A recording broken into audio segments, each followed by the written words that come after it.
Mr. District Attorney, starring David Bryan.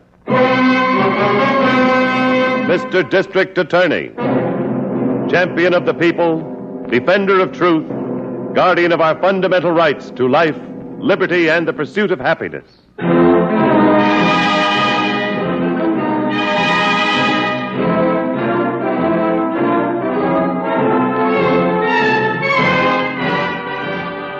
And it shall be my duty as district attorney not only to prosecute to the limit of the law all persons accused of crimes perpetrated within this county, but to defend with equal vigor the rights and privileges of all its citizens.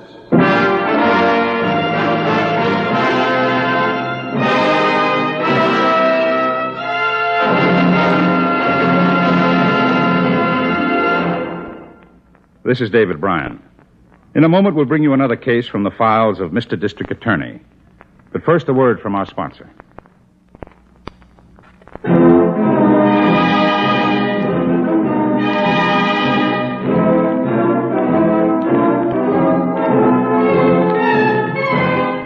And now, here is our star, David Bryan, as Paul Garrett, Mr. District Attorney.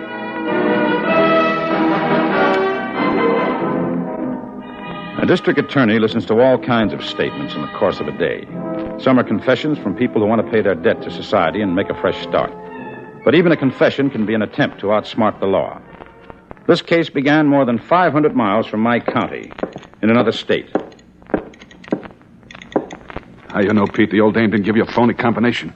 Oh, she wouldn't do that, would you, Grandma? Because the wrong combination would mean bruises. Wouldn't it, Grandma? Maybe we better take the gag off and let her open it for us. She wrote down the combination, didn't she? She couldn't talk it any better than she could write it. Now, keep quiet a minute.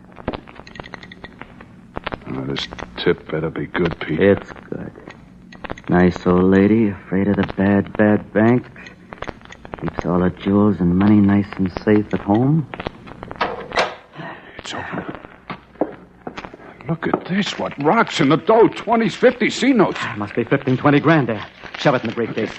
Hey, what about her? We just can't leave her like she is. No, because if somebody took that gag off, she could talk. Only one way to stop that. Why didn't you muffle that with a pellet? People will think it's a backfire. Come on, let's get going.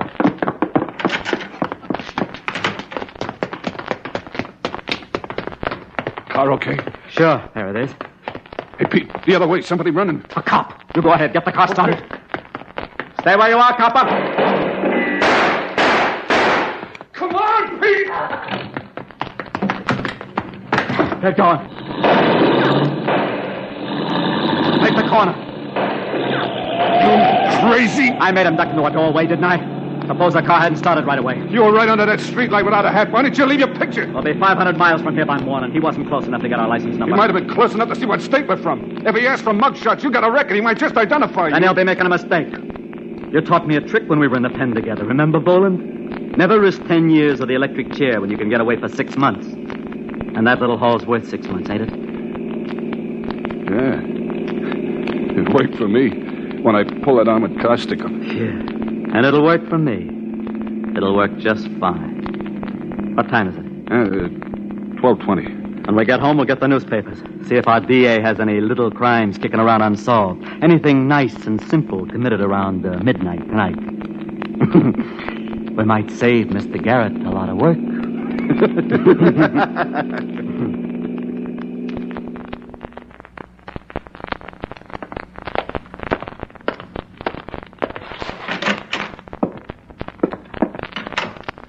Hello, Miss Miller.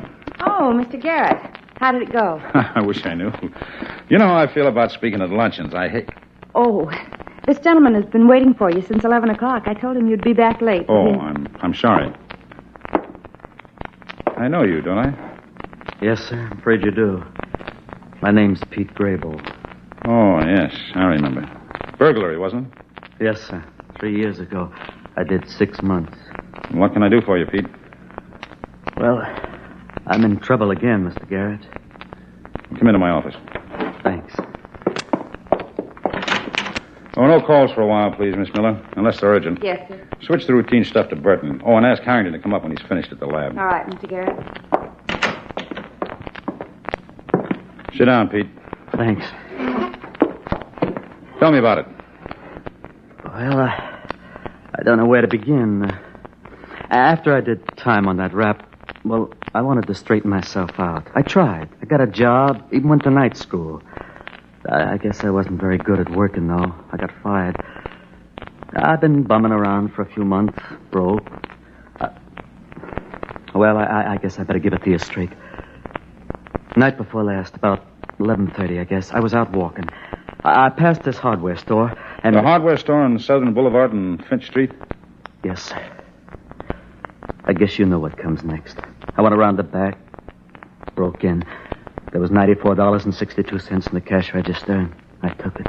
Why, Pete? Why after doing time before? I don't know. I've been asking myself the same question all day yesterday and the day. The heat must have got me or something. I was crazy. You still have the money? No. I played big shot and spent it. Well, I'm glad you walked in here by yourself, Pete. You were playing it tough the last time when we had to catch you and bring you in. Well, you can hang it on me good this time, Mr. Garrett. I had a chance, and I blew it. I'll deserve everything I get.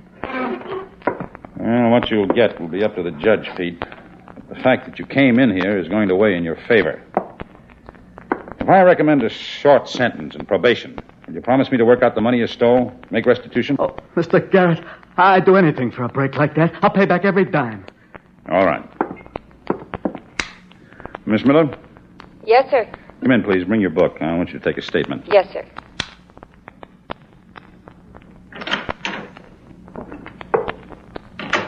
Oh, Harrington said he'd be here in a couple of minutes. Good. Take this. Head it with the date and location. Statement of Peter Grable, re the burglary of the Amalgamated Hardware Company at 1154 Southern Boulevard, this city. I'll fill in the date. Date before yesterday. Between 11 and 11:30 p.m. Got it? Yes, sir. Now, Pete, do you make the statement you're about to make with the full understanding that it will be used against you as evidence? I do? Do you do so of your own free will without coercion or other undue influence of force? I do. All right, Pete. Tell us in your own words just what happened. Well, at 11:30 Thursday night before last, I was... Oh, Chief, excuse me. I didn't know you had anybody in here. It's all right, Harrington. Come in. And this is Pete Grable. Yeah, I remember him. Sit down. He's given us a voluntary confession on the Amalgamated Hardware burglary. Go ahead, Pete. Well, where was I now? At 11:30 Thursday night before last, I was. Yeah. I was walking past the store. I went into the alley, leading around to the back. I jimmied my way in. I stole $94.62 from the cash register. I spent it, and I can't give it back. That's all. Are you prepared to sign this statement after it's typed? Yes, sir. Good. All right, Miss Miller. Type it up. Have Kincaid take him over to the county jail. You'll have to be held, Pete, until bail is set. It won't be too long. I'll have you arraigned Monday morning. Thank you. Just a minute, Pete. Don't you think I better go out there with him, Chief, until Kincaid comes up? Oh, I don't think that'll be necessary, Harrington. He came in voluntarily. You're not going to run, are you, Pete? No, sir. Go ahead.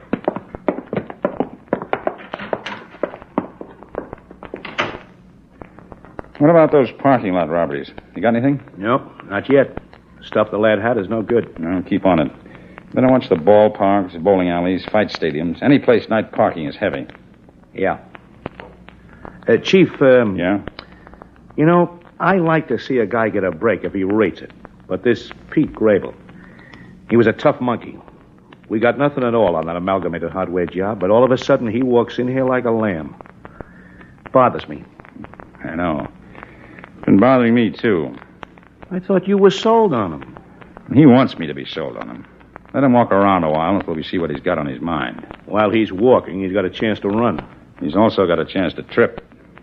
Yeah, see what you mean. You want me to check on him? Home, family? No, not until he's arraigned and makes bail. Why wait until then? Because then it can be a friendly visit to, somebody we're sold on. Let's see if that confession is ready yet.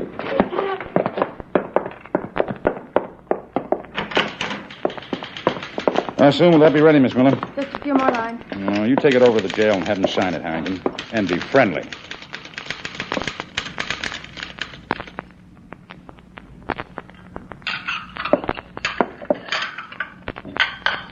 No, Peter hasn't been home yet. I cooked dinner for him and I had to throw it all out. Even had to borrow the money to make it for him. Well, your son's bail was $500, Mrs. Grable. Where did you borrow that? $500. Now, where would I ever get my hands on that much money? You mean you didn't put up the money? You're not the one who sprung him? I didn't even know where he was until I got a note from him saying he'd be let out this morning. And me to bring him a razor and his best suit of clothes. I see. Do you know who did arrange for his release? Was it his father or your husband? His father's been dead since Peter was 15 years old. You don't know where Peter's now? He didn't come home at all after he was released this morning? No. I waited for him outside the prison. But he said he had to go someplace. He'd see me later. So I got on a trolley car and came to see that there'd be a good meal on the table for him. The probation officer will be checking on him before he's sentenced, Mrs. Grable. It's after 10 p.m. If he's keeping late hours, it won't help him. I tried to get him to come home with me. Maybe if we can find him and bring him home for you, if you can give us some idea of where he hangs out. Perhaps the name and addresses of some of his friends. He never tells me about his friends. But you know, there's a place he must go to a lot. I'm always finding these matchbooks in his clothes. Boland's Bonanza, it says on them. With a picture of a man and a woman dancing, you see? Name ring a bell with you, Harrington? Yeah. It's a dance hall out in the south side. No, I'm not familiar with it. And you'd be familiar with the owner if you saw him. Boland? Ray Boland. You set him up twice for larceny. Oh, how did an ex-con get a permit to run a dance hall? We never had him on a felony. Oh, I remember now. Petty larceny both times. Misdemeanor convictions wouldn't stop him from getting a dance hall license. You remember when it was we last sent him away? Yeah, 3 years ago. He pulled 6 months. Oh, that means he and Peter Grable were in prison at the same time. They might even have been cellmates. Yeah, but what's that got to do with this case? Just a small detail from Boland's last conviction that you may have forgotten. What? He also walked into my office and confessed. Oh, and now Grable pulls the same stunt. Why? They can't like prison. Maybe they like it better than something else. What? That's what we're going to find out.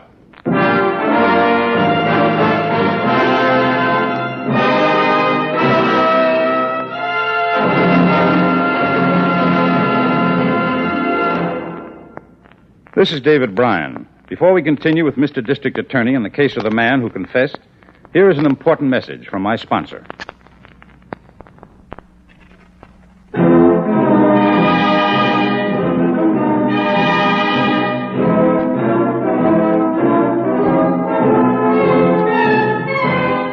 And now, here is our star, David Bryan, as Paul Garrett, Mr. District Attorney.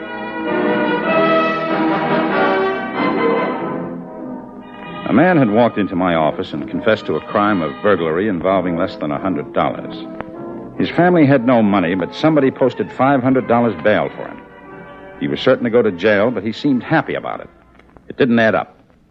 Harrington and I headed for Boland's Bonanza, a dance hall on the south side. I ought to have 2 bands, Boland, like the uptown joints. Continuous dancing. People don't like this sitting around, do they, Dolly? Look, when you work diamond dance joints like I have, you're happy to hear the horn stop. See, Pete? Besides, it's a warm night. Give the concessions a chance to do a little business. I make money there, too, you know. Yeah, and if this don't work, there are other ways, huh? You ought to know, boy. Hey, you didn't tell me. How'd it go with the DA? A breeze. You should have seen it. Hey, trim it up. Keep quiet. What's the matter, honey? Those 2 guys coming across the floor. Garrett, the DA, and that shadow of his, Harrington. Don't move now. They've seen us. It'll look funny if you go. Good evening, Pete. Oh, hello, Mr. Garrett. Mr. Harrington. I'd like you both to meet Miss Dolly Weeks. Weeks? How do you do? And this is Ray Boland. He owns the place. I believe we've met Mr. Boland before. Yeah, that's right. I'm glad you're meeting at my place this time instead of yours. Oh, our band's been off the stand too long. Customers getting restless. I'd better go outside, herd them in. Nice to see you gentlemen again. Bye. Hold on. You better go looking for your date, Dolly. or he'll think you got lost. Huh? Oh, yeah. Excuse me, please. Don't you think you should be leaving too, Pete? Yeah. I didn't realize it was so late. Good night. Night. Oh, Pete, just a minute. Yeah, Mr. Harrington? How did you jimmy your way into the hardware store? Through a back door or a window? What difference does it make? Well, it might make a difference in court. Nothing can make any difference in court, Mr. Garrett. I ain't fighting the case. You got my confession. Yeah, I guess you're right. Skip it. Night. We can get to the parking lot through the back door. Okay. What was that question all about, Harrington? About whether he jimmied a door or a window? Oh, just something I remembered. The burglar gained entry by cutting out a ventilator screen with wire clippers. For a man who says he robbed the store, he doesn't seem to know too much about the details, does he?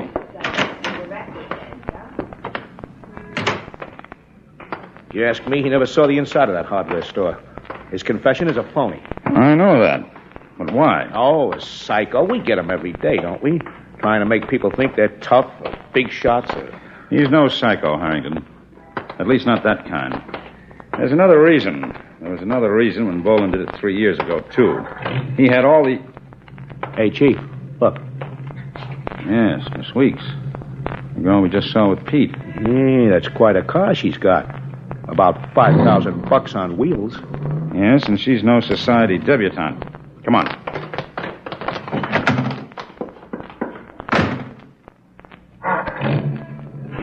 You want to follow her? Yes. She turned right going out. Yeah, I saw her. There. Parked just past the entrance to the dance hall. And just drive past her. Don't stop until you get to the end of the street. Dark area under those trees is all right. Okay. What's she waiting there for? See for yourself. Sure. Little Petey boy.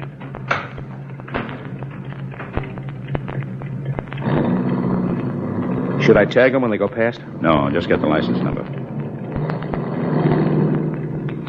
Get it? Yep. I jot it down. Now what? Take me home. We've got a lot of work to do tomorrow.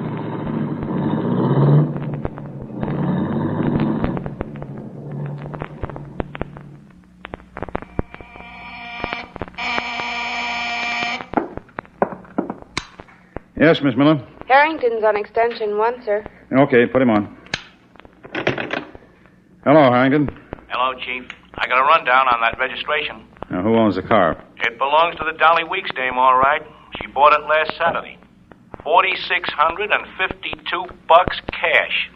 Does she have a record? No, but she doesn't have any way of earning that kind of money either. I just got all the reports from the burglary detail on that job at Amalgamated. You were right about the burglar gaining entry through the ventilator screen. There's something else that doesn't fit, too. Well, what? Pete confessed to stealing $94.62. Yeah? Store owner's statement lists the amount stolen at $84.62. That's funny. I've got an idea about it. I'll have it worked out by the time you get up here. I'll be there in a minute. Wait a minute. No. Before you come up, pull the record bureau files on both Boland and Pete. Everything we've got on them. Bring them with you. Okay, Chief. Be up as fast as I can. Good. Miss Miller? Yes, sir. You get those back issues of the newspapers from last Friday? Yes, sir. I just finished going through them, but there's only one small item on the Amalgamated hardware burglary. Well, bring it in.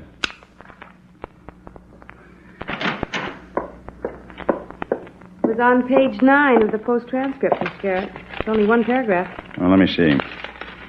Burglar broke in through the rear of the store. Looted the cash register of $94.62. Well, that's it, all right. That's what? Well, that's where Pete Grable got his information in his confession. Only the information happens to be wrong. Get Harrington again in the record room. Tell him to wait for me there. I'm on my way down. Yes, sir.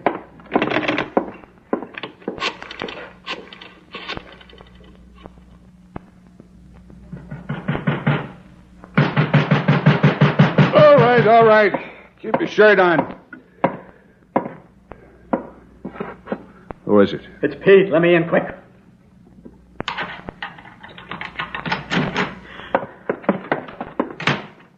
I tried to phone you. I was busy. I take it out the hook when I'm sleeping. What's the idea of getting me up so early? I think we're getting hot, that's why. Did you goof up on something? It's that gumshoe Harrington from the DA's office. He's been checking on Dolly. Well, what's that to get in an uproar about? They saw you to get her, that's all. Well, they saw the car, too. What car? I gave Dolly dough to buy a new car. With hot money less than a week after a killing? Oh, I thought it'd be safe in her name. Goodbye, Pete. What do you mean, Bowen? I mean goodbye. I'm taking myself a vacation to South America. From now on, I don't know you. Goodbye, Pete. I ought to... You pull that gun on me and you'll really be cooked. And you got a chance. Be smart. Take it. That's the only reason I'm leaving you alive.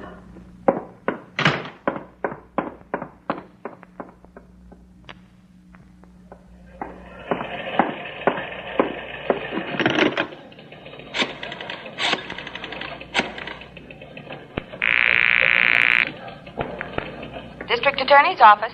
Miss Miller, this is Mr. Garrett calling from the record room. I want you to get some more newspapers for me. Yes, sir. Which ones? Out-of-town papers from all surrounding states. Last Friday and Saturday editions.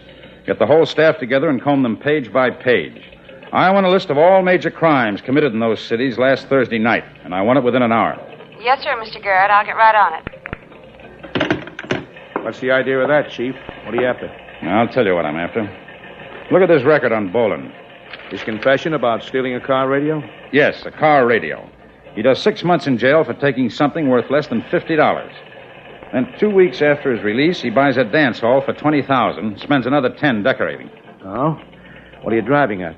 Now, look at this FBI teletype. Received by us while Boland was doing time. Request all available information, Ray Boland, York County.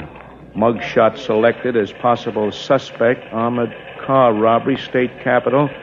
Night of October 3rd to last. October 3rd. Hey, that's the same night he confessed to stealing the car radio. Sure. And the Record Bureau wired back that he was serving time for an offense committed at the same time, the same night, more than 200 miles away. We provided him with an alibi. And now Grable is afraid he was seen on some job and he's pulling the same stunt. Only this time it isn't going to work. Have a squad pick up Dolly Weeks for questioning. Then get up to the office and let's help with those newspapers.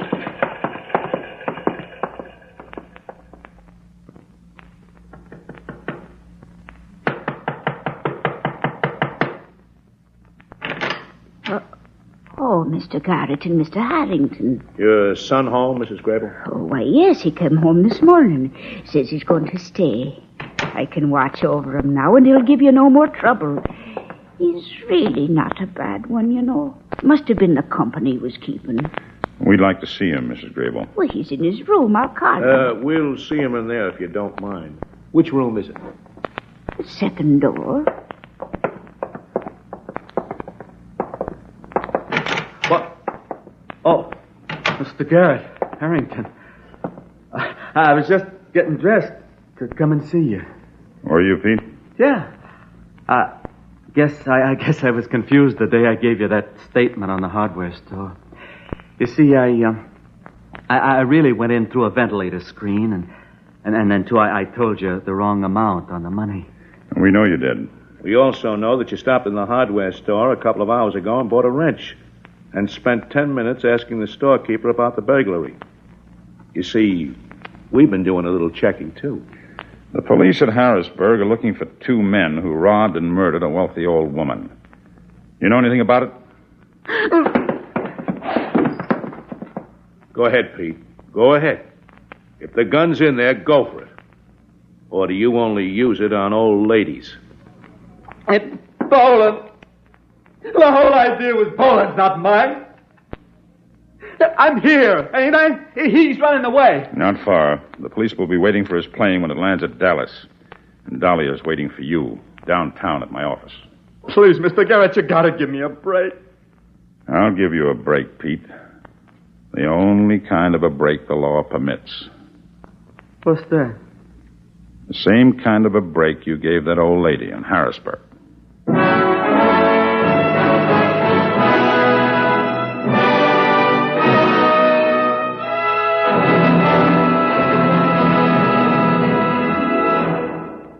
This is David Bryan. I hope you enjoy this case from the files of Mr. District Attorney. I'll be back in just a moment after this message from our sponsor.